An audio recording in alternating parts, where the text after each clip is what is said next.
Volkano inaweza kuibadilisha dunia kwa sekunde kadhaa.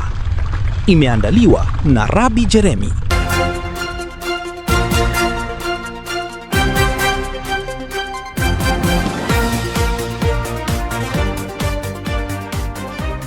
Leo tunaanza mada yetu ya kuangalia majanga makubwa ya asili ya dunia. Volkano au volkano ni moja ya majanga ya kutisha zaidi duniani. Ni mlima wenye ufa mkubwa ndani ya ganda la dunia, ambapo miamba iliyoyeyuka yenye joto kali sana, huitwa magma, hupanda kutoka ndani kabisa ya dunia na kulipuka juu ya uso wa ardhi. Wakati volkano inalipuka, inaweza kutoa moto, lava, moshi mzito, majivu, gesi za sumu na hata kulipua miji yote ndani ya dakika chache. Volkano inatokeaje? Ndani ya dunia kuna sehemu inaitwa mantle, tuliona kwenye Structure of the Earth, yenye joto kali sana kiasi cha kuyeyusha miamba. Miamba hiyo iliyoyeyuka huitwa magma. Shinikizo linapokuwa kubwa sana, magma hutafuta njia ya kutoka juu kupitia nyufa za ganda la dunia.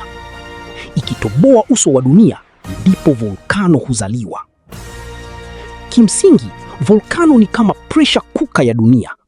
Shinikizo likizidi, kama boom hutokea. Volkano ni nini?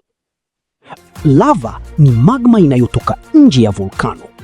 Kwa hiyo shika hapa, magma ni ile ya ndani, ila ikitoka nje ndo huitwa lava. Joto lake linaweza kufika zaidi ya 700 Celsius hadi 1200 Celsius. Inaweza kuyeyusha magari, kuchoma miti, kubomoa nyumba na hata kutengeneza ardhi mpya. Ndiyo maana baadhi ya visiwa kama Hawaii viliundwa na lava kwa maelfu ya miaka. Aina za volkano. 1. Active volcano, hai. Hii ni aina ya volkano ambayo inaweza kulipuka muda wowote. Mfano mlima Etna na mlima Merapi. Dormant volcano, imelala. Hii ni aina ya pili ya volcano ambayo haijalipuka kwa muda mrefu, lakini bado inaweza kuamka. Hapa ndo sisi na mlima Kilimanjaro ambao umetulia tu, lakini muda wowote unaweza kulipuka. Extinct volcano, imekufa. Hii ni aina ya mwisho ya volcano ambayo inaaminika haitalipuka tena. Volcano inaweza kuua kwa njia gani? Watu wengi hudhani lava ndiyo hatari kubwa. Ukweli ni kwamba mara nyingi watu wengi hufa kwa gesi za sumu kama carbon dioxide na sulfur dioxide. Gesi hizi zinaweza kuua kwa kukosa hewa. Majivu ya volcano. Majivu yanaweza kuharibu mapafu, kuziba ndege angani, kuharibu mazao na hata kufunika miji yote. Lahars. Hii ni matope ya moto yanayotokana na majivu plus maji. Yanaweza kukimbia kwa kasi kama mto wa mauti. Pyroclastic flow. Hii ndiyo hatari zaidi. Ni mchanganyiko wa gesi za moto, majivu na mawe unaotembea kwa kasi kubwa sana. Joto lake linaweza kufika hadi 1000 daraja Celsius na kasi yake inaweza kuzidi tangu kilomita 700 kwa saa. Hakuna mtu anayeweza kuukimbia. Volcano mbaya zaidi katika historia. Dunia imewahi kupatwa kwa milipuko mikubwa ya volcano. Mfano mwaka 79 AD huko nchini Italy, mlima Vesuvius ulilipuka na iliharibu kabisa miji ya Pompeii na Herculaneum. Na kwa bahati mbaya, maelfu walikufa wakifunikwa na majivu moto. Miili yao ilibaki kama sanamu. Lakini pia mwaka 1883 huku nchini Indonesia, mlima Krakatoa ulilipuka na mlipuko wake ulisikika kwa umbali wa kilomita 4800 na ukasababisha kutokea kwa tsunami kubwa na watu 36,000 walikufa. Lakini mwaka 1980 huko Marekani, mlima wa Mtakatifu Helens ulilipuka na ulivunja upande mzima wa mlima na kutupa majivu hadi maelfu ya kilomita. Yote 9, Mwaka 1815 huko Indonesia tena, mlima Tambora ulilipuka na majivu yake yalifunika anga na kupunguza mwanga wa jua duniani. Kulikuwa na njaa kubwa duniani.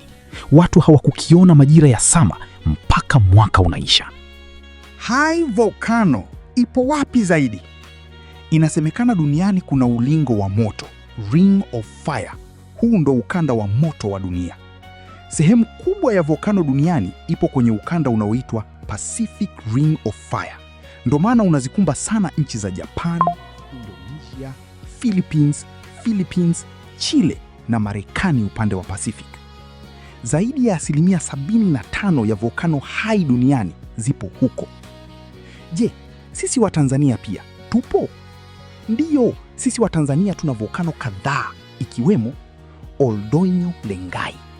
Hii ndiyo volcano pekee duniani inayotoa aina adimu ya lava nyeusi iitwayo carbonatite lava. Lava yake ni tofauti kabisa na volkano nyingine duniani. Mlima Meru ni volkano kubwa iliyowahi kulipuka zamani. Mlima Kilimanjaro inaaminika bado imelala tu, sio kwamba imekufa kabisa. Huenda siku moja italipuka. Ukweli wa kutisha kuhusu volkano.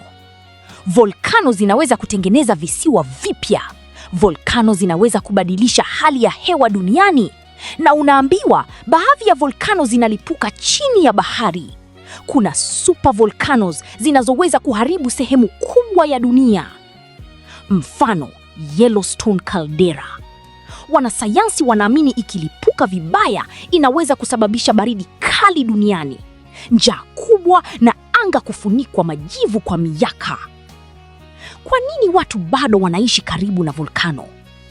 Kwa sababu udongo wake una rutuba sana, mazao hukua vizuri, utalii mkubwa na madini mengi hupatikana karibu na volkano. Lakini hatari yake ipo muda wote. Imeandaliwa na Rabi Jeremy. Hii ni Dakika Media, zaidi ya habari.